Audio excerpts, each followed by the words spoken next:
Hello everyone. हमारी आज की वीडियो में हम लोग डिस्कस करेंगे इनसाइट के जो डेली करंट अफेयर्स होते हैं। आज से मई मंथ के जो डेली वाले थे वो स्टार्ट हो चुके हैं। अप्रैल मंथ की मैंने प्रीवियस मंथ की जो कंपाइलेशन थी करंट अफेयर्स की, उसका एक्सप्लेनेशन वीडियो का स्टार्ट कर दिया है। आप चैनल पे उनको ज़रूर देखना। कुछ लोगों ने अप्रैल के मिस कर दिए होंगे, उनके इसमें रिकवर हो जाएंगे। कोई टॉपिक समझ में नहीं आता है तो मैं डिस्क्रिप्शन में टेलीग्राम ग्रुप भी डाल दूँगा, उसके ऊपर मैं आंसर राइटिंग के रिव्यूज़ भी देता हूँ। प्लस में कोई टॉपिक अगर नहीं समझ में आता तो उसको भी एक्सप्लेन करता हूँ। तो आप उस ग्रुप पे भी आ सकते हो और कमेंट में भी पूछ सकते हो, कोई दिक्कत वाली बात नहीं है।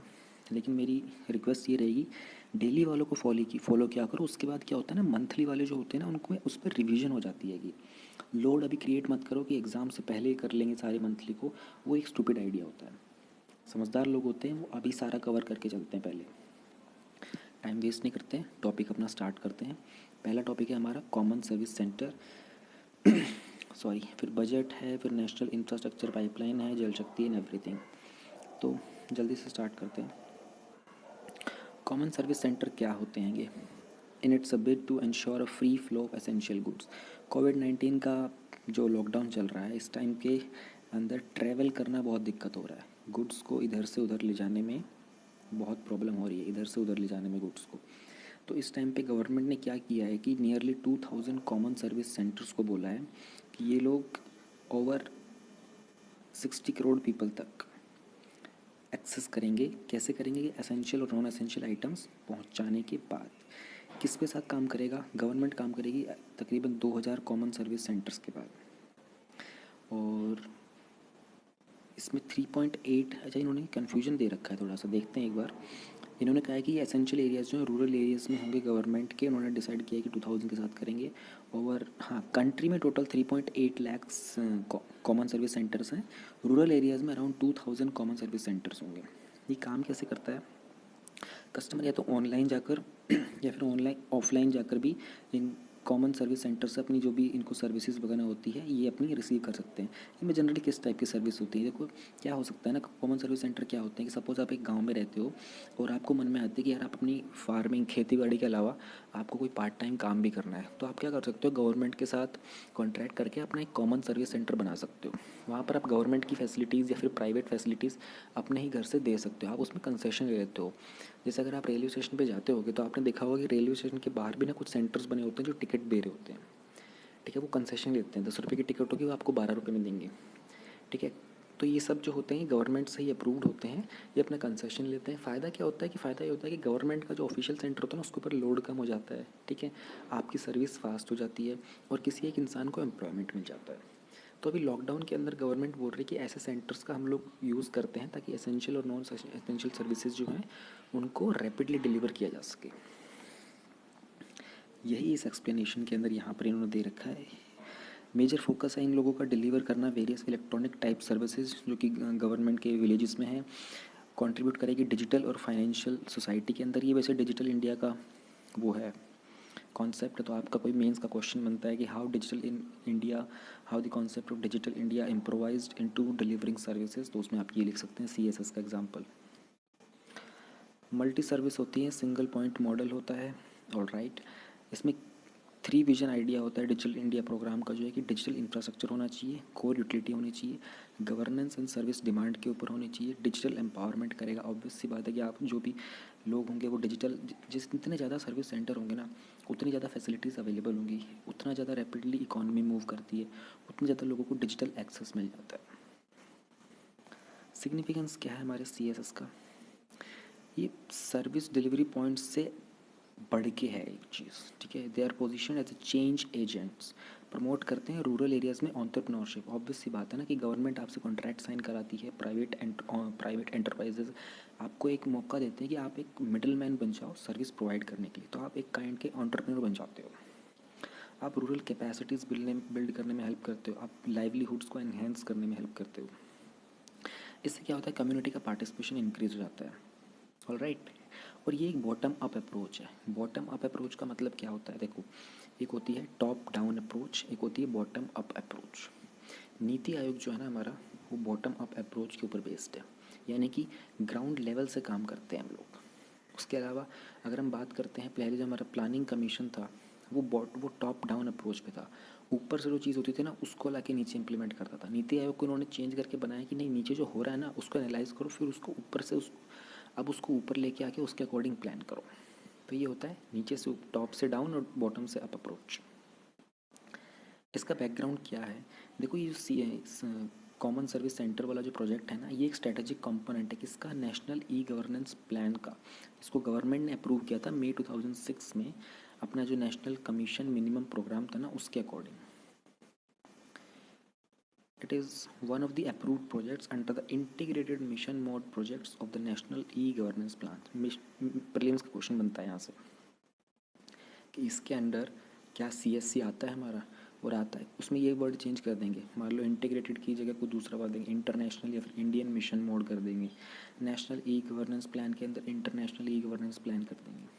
फिर यस या नो बोल देंगे, इसके अंदर है या इसके अंदर नहीं है। ऐसे बनते हैं प्रीलिम्स के क्वेश्चन। अब हमारे आते हैं ओपन बजट सर्वे के ऊपर।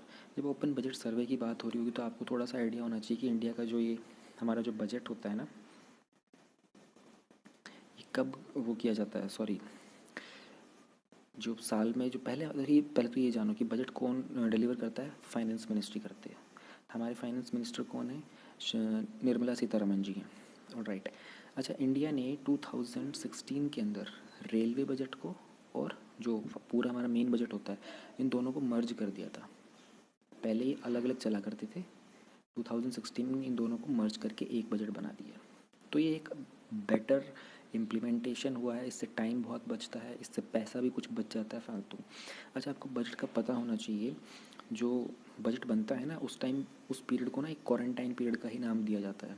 यानी कि जो भी ऑफिशियल्स होते हैं वो फाइनेंस मिनिस्ट्री के अंदर कुछ दिनों के लिए एकदम क्वारंटाइन हो जाते हैं, बंद हो जाते हैं, उनका बाहर से एक्सेस बंद हो जाता है, वो अपनी कोई कांटेक्ट नहीं कर सकते। उनके लिए नीचे स्पेशल डॉक्टर्स को रखा जाता है ताकि अगर कोई हेल्थ इश्यूज़, बेसिकली उनको कांटेक्ट बंद कर दिया जाता है। एक लैंडलाइन फ़ोन होता है जिसमें सिर्फ इनकमिंग होती है, आउटगोइंग नहीं होती है इसमें भी, और वहाँ पे स्पेशल सिक्योरिटी लगाई जाती है एंड ऑल दिस थिंग।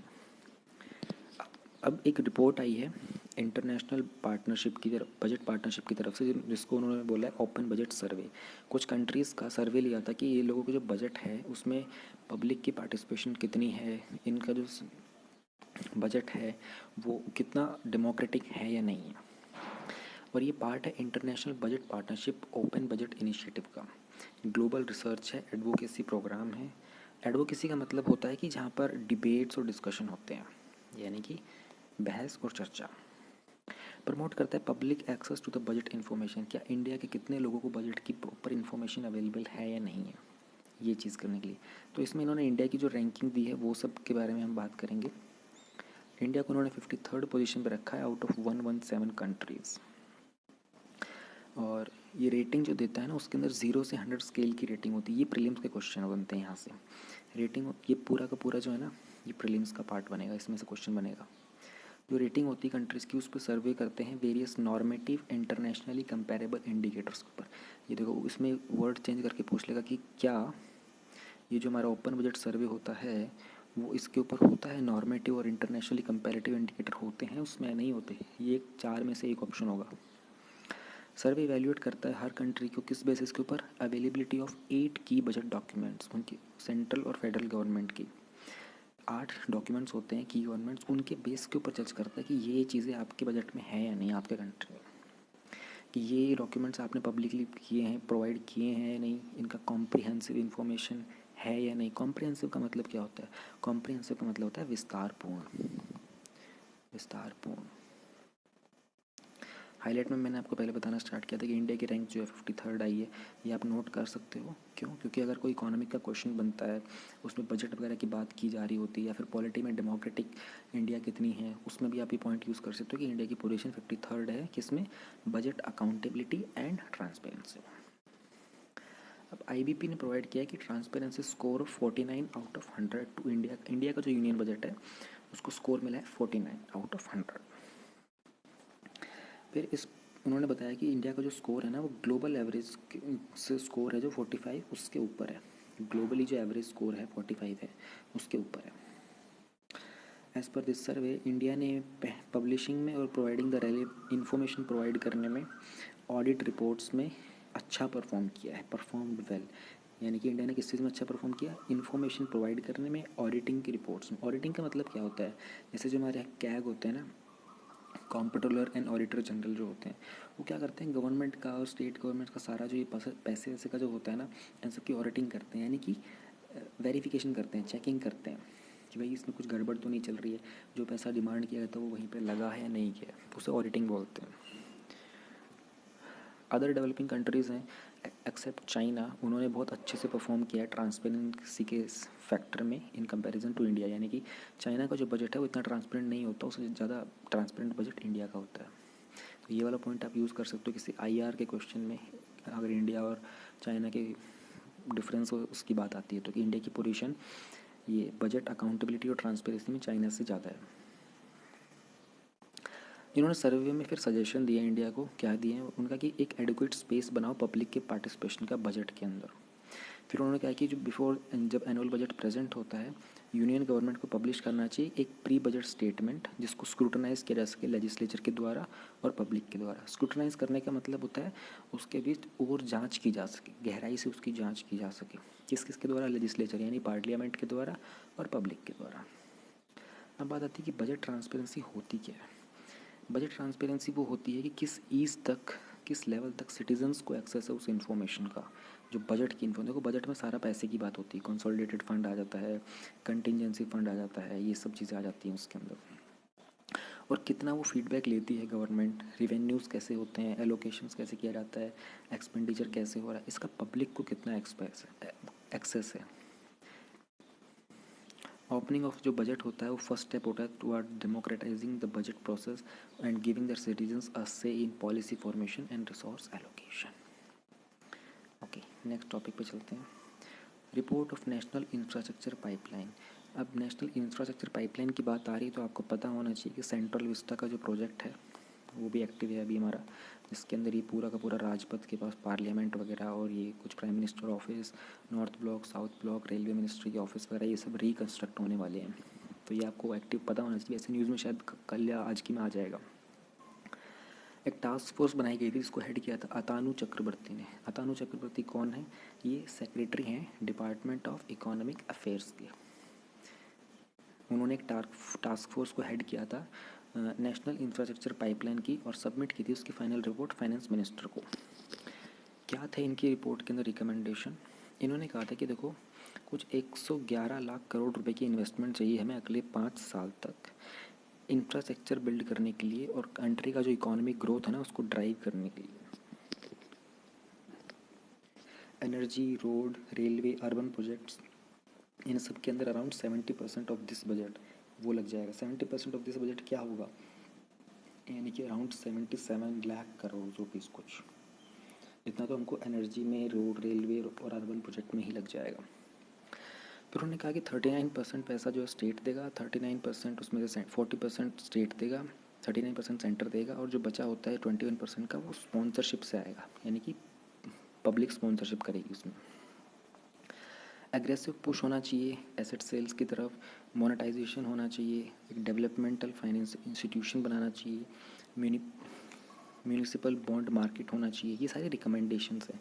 तो ये पूरा का पूरा एक मेंस क्वेश्चन है यहाँ पर, what were the recommendations of the secretary of the national infrastructure pipeline report, पूरा मेंस क्वेश्चन है यहाँ से। तो इस टास्क फोर्स जो थी ये, इसने बोला था कि एक रिकमेंडेशन दी थी कि 3 कमिटीज़ बनाओ। पहली कमेटी होगी जो मॉनिटर करेगी एनआईपी को और एलिमिनेट करेगी सारी डिले यानी कोई भी देरी होगी तो उन सब से बचने के लिए कमेटी बनानी चाहिए जो उस पर ध्यान देगी।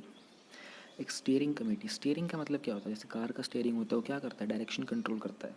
उसी तरीके से उन्होंने बोला कि एक डायरेक्शन कंट्रोल करने की कमेटी बनाओ जो कि इंफ्रास्ट्रक्चर मिनिस्ट्री के लेवल पर होगी और पूरे इम्प्लीमेंटेशन प्रोसेस को वहाँ से फॉलोअप लेगी उसका।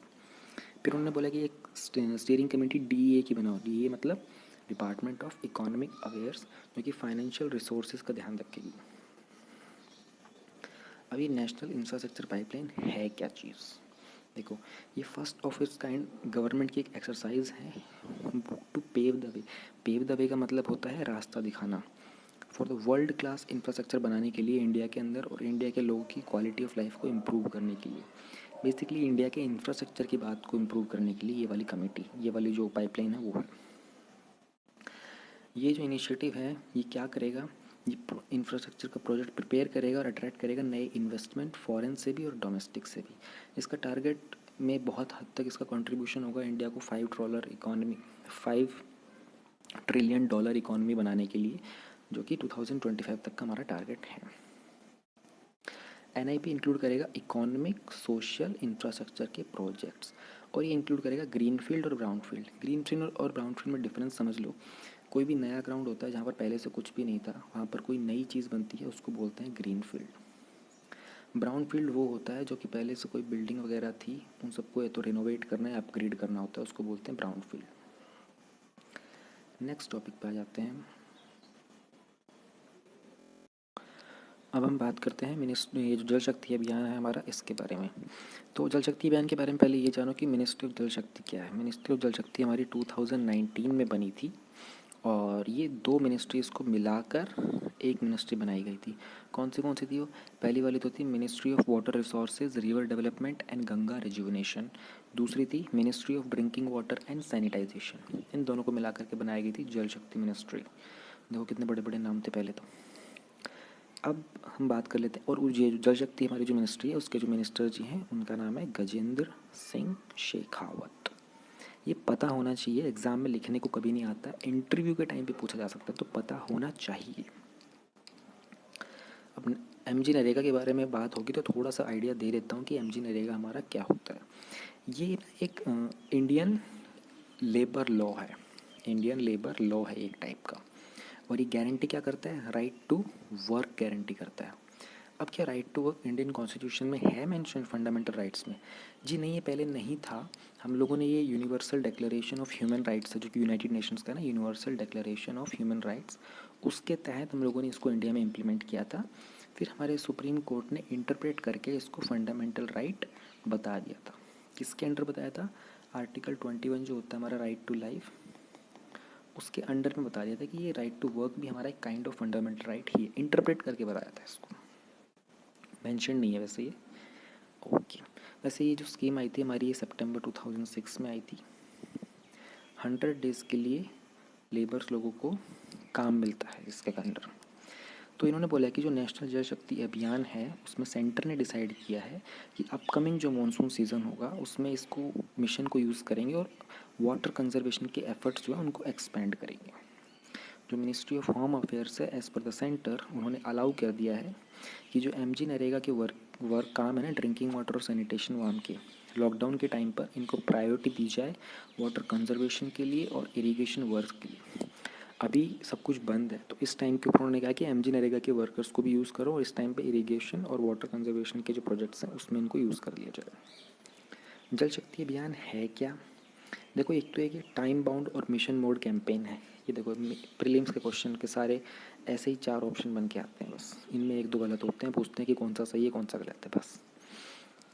ये एक टाइम बाउंड और मिशन मोड कैंपेन है। टाइम बाउंड का मतलब होता है कि इसकी ना एक फिक्स्ड डेडलाइन होती है। ये ऐसे नहीं है मिशन की तरह छोड़ दिया कि चलो चलता रहेगा देखते रहेंगे क्या होना, नहीं नहीं, ये टाइम बाउंड मिशन होते हैं, इसमें आपको डेडलाइन दी जाती है। मिशन होता है, उसको अचीव करना होता है, ये उस टाइप की। 2019 में ये अभियान जो था उसे लॉन्च किया गया था। ये 256 वाटर स्ट्रेस डिस्ट्रिक्ट्स जो है कंट्री के अंदर, उनको टारगेट करता है। अच्छा, इंडिया के अंदर कितने डिस्ट्रिक्ट्स हैं पता होना चाहिए, लोगों को पता ही नहीं होता है। 2020 तक की अगर हम बात करते हैं तो इंडिया में 739 डिस्ट्रिक्ट्स हैं। लार्जेस्ट डिस्ट्रिक्ट कौन सा है? लार्जेस्ट है कच्छ। कच्छ कहाँ पे है? गुजरात में। स्मॉलेस्ट कौन सा है? स्मॉलेस्ट है माहे। माहे कहाँ पे? पुडुचेरी में। पुडुचेरी हमारी वो है यूनाइटेड यूनियन टेरिटरी। पर ये जो कैंपेन है ना, ये रन करेगा सिटीज़न के पार्टिसिपेशन के साथ, ऑब्वियस सी बात है। वो तो एक मास मूवमेंट की तरह इसको लेके आएंगे वाटर कंजर्वेशन ड्राइव के लिए। एक कोलैबोरेटिव एफर्ट होगा डिफरेंट मिनिस्ट्रीज़ का, और इसको कोऑर्डिनेट कौन करेगा? कोऑर्डिनेट करेगा हमारा department of drinking water and sanitation, जो कि मिनिस्ट्री ऑफ जल शक्ति के अंडर आता है। अब इसके अंडर काम क्या क्या किए जाएंगे? रिजुविनेट करेंगे ट्रेडिशनल वाटर बॉडीज़ को, जो जैसे तालाब वगैरह हो गए पुराने, उन सबको। डीसिल्टिंग करेंगे पॉन्ड्स और लेक्स की, उनके अंदर जो मिट्टी विट्टी पत्थर वत्थर जो बह के जो काइंड ऑफ जो कूड़ा कचरा हो जाता है ना, उन सब की सफाई करनी होती है। Encroachment removal in the water bodies, catchment area का ट्रीटमेंट होगा, कंस्ट्रक्ट करेंगे, और इनलेट और आउटलेट पानी का आना और बहना, बाहर जाने वाले जो ये पाथ होता है, उन सब की कंस्ट्रक्शन और क्लिनसिंग होगी। ये एक अच्छा इंटरेस्टिंग टॉपिक है, इसमें आपको कई सारे फैक्ट्स बताऊंगा मैं। जीआई टैग मिला है कि कुछ नए प्रोडक्ट्स को, जैसे कि ब्लैक राइस है जो मणिपुर का, उसको बोलते हैं चक हो। गोरखपुर का जो टेराकोटा है, कड़ालाई मिठाई है कोविल पट्टी की, वो। अगर हम राइस की बात कर रहे हैं तो हमें मेंस के क्वेश्चन के अंदर और प्रीलिम्स में दोनों में ये चीज़ आ सकती है कि भैया राइस का प्रोडक्शन वर्ल्ड में सबसे ज़्यादा किस कंट्री का है। तो वर्ल्ड में टॉप पे आता है चाइना राइस में। सेकंड पे कौन आता है? सेकंड पे आता है हमारा इंडिया। अब हम इंडिया की बात कर लेते हैं। इंडिया में कौन से स्टेट्स हैं सबसे ऊपर आते हैं? तो सबसे पहले आता है वेस्ट बंगाल, फिर आता है यूपी, फिर आता है हमारा पंजाब। इसके बाद भी लिखना चाहो तो लिख सकते हो तमिलनाडु, मुझे तो ये याद है खैर। अच्छा, एक चीज़ और जानना, इंडिया के अंदर ना अप्रॉक्स 65% जो लोग हैं ना, वो राइस कंज्यूम करते हैं। ये सारे के सारे फैक्ट्स मेंस के आंसर में लिखे जा सकते हैं, सारे के सारे जो भी मैं बता रहा हूँ। एक और इंटरेस्टिंग बात जानो, 1970 तक इंडिया में तकरीबन 1,10,000 वैरायटी हुआ करती थी राइस की। अब उसके बाद जो टाइम आया, जैसे ग्रीन रिवॉल्यूशन टाइप की चीज़ें आई, उस टाइम क्या हो गया ना, क्रॉप की मोनोपली होने लग गई। इसके कारण ये 1,10,000 जो वैरायटी है ना, ये रिड्यूस होकर इतनी कम हो गई कि सिर्फ 6,000 बची है आज की डेट में इंडिया के अंदर। सिर्फ 6,000 वैरायटीज़ बची हैं। और इंडिया के अंदर जो राइस था ना, एक्चुअल में पूरे वर्ल्ड के अंदर, वो इंडिया में ग्रो होना स्टार्ट हुआ था वर्ल्ड में सबसे पहले, तकरीबन 14,000 ईयर्स अगो। इतनी पुरानी बात है ये। अब हम बात करते हैं जीआई टैग के बारे में। जीआई टैग के बारे में आपको बताते हैं, एक जोग्राफिकल इंडिकेशन दी जाती है, और उसका मतलब ये होता है कि वो जो एक पर्टिकुलर आइटम है ना, उसकी उस लोकेशन के हिसाब से एक ट्रेडिशनल चीज़ है, वो उसकी बहुत वैल्यू है, उसका एक लार्ज वाइड स्केल के ऊपर कंजम्पशन भी है और उसकी अप्रिसिएशन भी है। इसलिए तो उसको एक इम्पॉर्टेंस देने के लिए रख लिया, उसको एक जीआई टैग दे देते हैं। ठीक है। अब ये ब्लैक राइस की अगर ये बात करें तो आपको मैं एक बार डिफरेंस बता देता हूँ। हम लोग बहुत बार सुनते हैं ब्राउन राइस होता है और वाइट राइस जो हम कंज्यूम करते हैं मोस्टली। इनमें डिफरेंस क्या होता है? जनरली जो लोग बॉडी बिल्डिंग वगैरह करते हैं दे प्रेफर ब्राउन राइस। क्यों होता है ब्राउन राइस? देखो, ब्राउन राइस जो होता है ना, वो होल ग्रेन होता है, और जो वाइट राइस होता है उसमें क्या होता है कि दो पार्ट रिमूव कर दिए जाते हैं, जो कि एक तो होता है ब्रैन और एक होता है जर्म। एक न्यूट्रिशियस जर्म होता है, वो रिमूव कर दिया जाता है। तो वाइट वाले के अंदर कुछ पार्ट कम होता है, ब्राउन वाले में होल ग्रेन होता है। होल ग्रेन यानी कि जो भी चीज़ें प्लांट से निकलती है एग्जैक्टली सारी की सारी होती है। अब थोड़ा सा जान लेते हैं टॉपिक में लिखा क्या है। ब्लैक राइस का इन्होंने बोला कि डीप ब्लैक कलर होता है, वेट में थोड़ा ज़्यादा होता है बाकी राइसेस से, जैसे ब्राउन राइस वगैरह हो गया। और ये क्यों होता है? क्योंकि एंथोसाइनिन एजेंट होता है। अच्छा, कलर की हम बात करें तो ये देखो, ये में फिर प्रीलिम्स का क्वेश्चन बनता है। एंथोसाइनिन एजेंट होता है जो कि ब्लैक राइस को ब्लैक बनाता है। ह्यूमन बींग्स के अंदर ना एक पिगमेंट होता है, उसको बोलते हैं मेलानिन। जनरली जो हमारी बॉडी का जो कलर होता है ना, कि कितना फेयर स्किन है कितना डार्क स्किन है, वो मेलानिन के कारण डिसाइड होता है। MELANIN। सेम चीज़ हमारे हेयर्स के बारे में होती है, बालों के बारे में, और सेम चीज़ हमारी आई के ऊपर होती है। कुछ लोगों की आईज़ बहुत डार्क होती हैं, कुछ लोगों की आईज़ बहुत ब्राउन, या फिर इंग्लिश में अगर हिंदी में बोलते तो बिल्लोरी आंखें बोलते हैं, यानी कि थोड़ी सी ग्रे टाइप की जो आईज़ होती हैं, वो मेलानिन के कारण होती है। जिसमें मेलानिन का पिगमेंट ज़्यादा, वो उतनी डार्क, जितना कम उतनी लाइट। तो इस वाले राइस के अंदर होता है एंथोसाइनिन एजेंट। कोविल पट्टू कढ़ाई मिठाई, मित्तई, ये कोई मिठाई होती है कि इसमें गुड़ का यूज़ किया जाता है, नट मूंगफली का यूज़ किया जाता है। उसके कारण तमिलनाडु की है, ये नाम तो बड़े अजीब अजीब हैं, आप लोग ये इसको डायरेक्ट याद रखिएगा। थम्बीरा बनानी होती है। अच्छा, जीआई टैग साल के अंदर आई थिंक कुछ 10-15 ही दिए जाते हैं एक साल में। तो 2 साल के आप प्रेम से पहले ज़रूर याद करके जाइएगा, ज़्यादा नहीं होते, थोड़े से होते हैं, ज़रूर याद करके जाइएगा।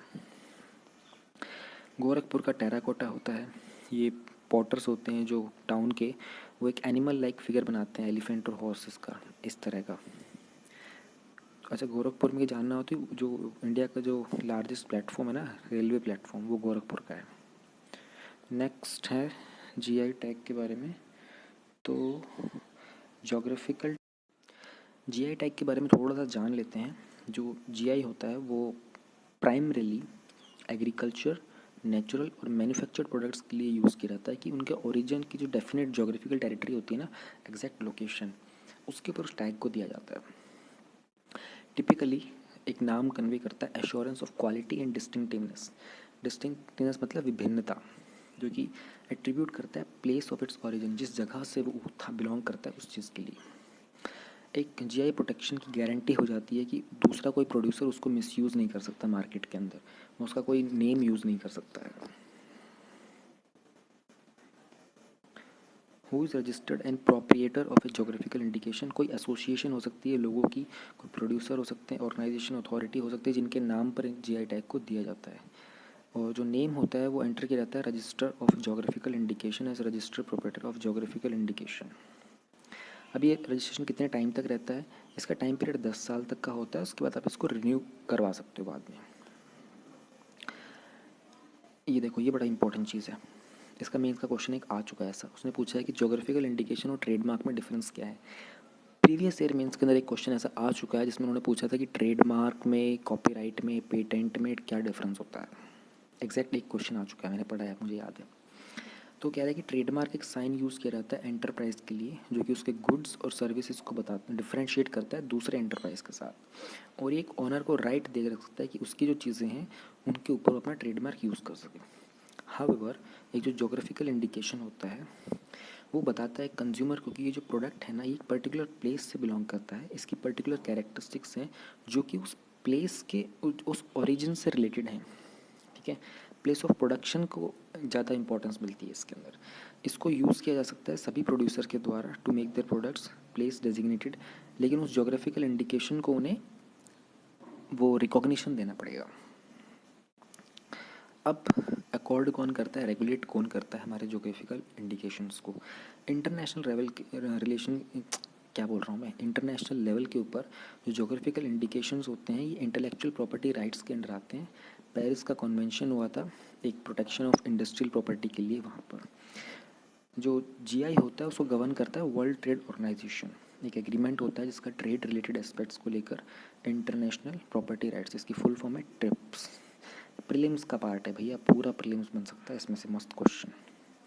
इंडिया के अंदर जो जोग्राफिकल इंडिकेशन होता है वो एडमिनिस्टर करता है जोग्राफिकल इंडिकेशन ऑफ गुड्स, जो कि right registration and protection act 1919 के अंडर 99 के अंदर आता है।